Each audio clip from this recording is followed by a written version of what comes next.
Address, November 19th, 1863.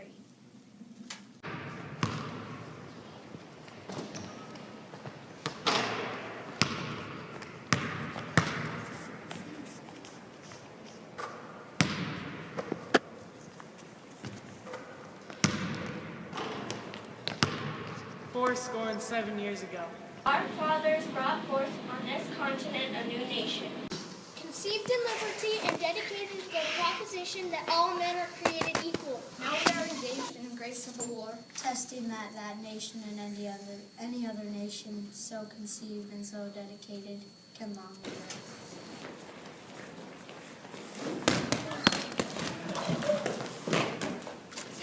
We are met on a great battlefield of that war. We have come to dedicate a portion of that field as a final resting place for those who here gave their lives that that nation might live.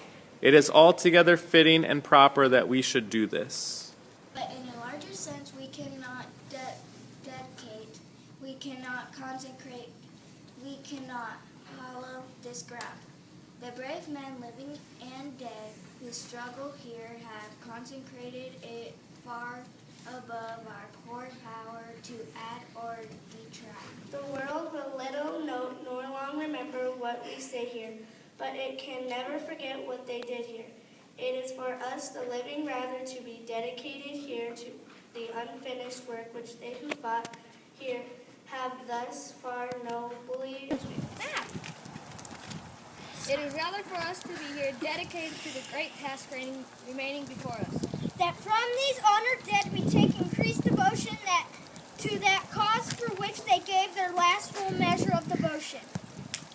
That we here highly resolve that these dead shall not have died in vain. That this nation under God shall have a new birth of freedom.